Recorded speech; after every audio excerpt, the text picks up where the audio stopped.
यार आज भी बहुत सारी फैमिलीज़ में ना यंगस्टर्स जो होते हैं वो बहुत स्ट्रगल फेस करते हैं कि आखिर पेरेंट्स को लव मैरिज के लिए कन्विंस कैसे किया जाए।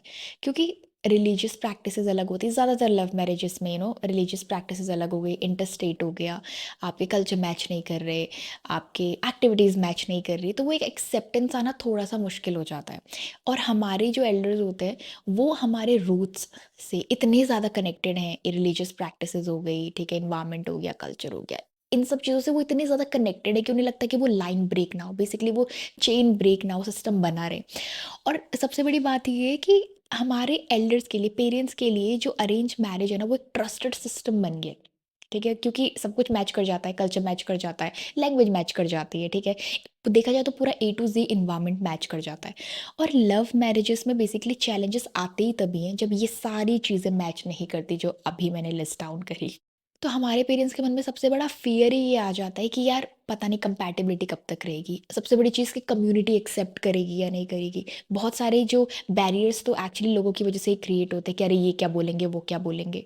अब यार यहाँ पे ना एक पेरेंट्स का एक रियल कंसर्न है, ठीक है? वो थोड़ा-सा डिस्कस कर लेते हैं। आई थिंक वो सबसे मेन फैक्टर है जहाँ पे हम गलती कर जाते हैं। तो यहाँ पर सब लोग सोच रहे होंगे कि शादी तो 2 लोगों की होती है, 2 लोगों को खुश रहना है। तो फिर बाकी सारे फैक्टर्स तो सेकेंडरी आ जाते हैं। जब उन्हें कोई प्रॉब्लम नहीं है तो बाकियों को क्या प्रॉब्लम होनी चाहिए? और पेरेंट्स को तो फिर बच्चों की खुशी में खुश होना चाहिए। लेकिन सबसे बड़ी गलती हम यहाँ पे ये करते हैं कि हम ना उन्हें अपोज़ ही करने लगते हैं, ठीक है? उनके खिलाफ बोलने लगते हैं। हमने एक जजमेंट बना लिया होता है अपनी बातों में कि यार आप लोग तो पुराने ख़्याल के हो, आजकल ऐसे कौन फ़ॉलो करता है? कहाँ लिखा है कि सेम लैंग्वेजेस में शादी होनी चाहिए या फिर अपनी लैंग्वेजेस के लोगों के साथ ही रिश्ते जुड़ने चाहिए, मैरिजेस होनी चाहिए। तो ये हमारी रियल कॉन्वर्सेशन है, ठीक है? ये इस तरीके से हम बात करते हैं। तो जब आप ऐसे सेंटेंसेस पास ऑन करेंगे जो कि एक आर्ग्यूमेंट्स को क्रिएट कर रहे हैं, तो पेरेंट्स तो अपनी प्रोटेक्शन के लिए, ठीक है, अपने पॉइंट को प्रूव करने के लिए कुछ ना कुछ तो बोलेंगे ही, और वो गलत नहीं है, वो सही है। तो यार अपने पॉइंट को प्रूव करने से पहले ना हमें उनके कंसर्न से अग्री करना पड़ेगा जो कि गलत नहीं है।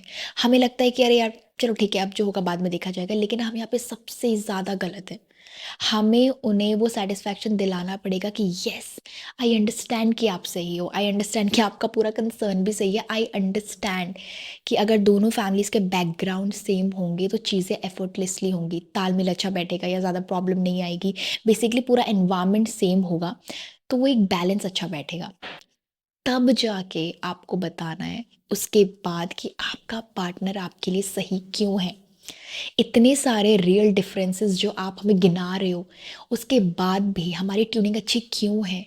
वो हमारे लिए सही क्यों है?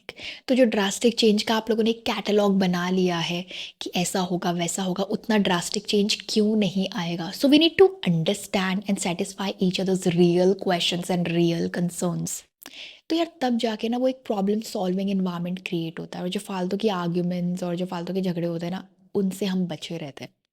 तो your way of talking always matters. Your choice of words always matter. We know it already, but we have to inject this attitude in our bloodstreams. Good luck to the couples.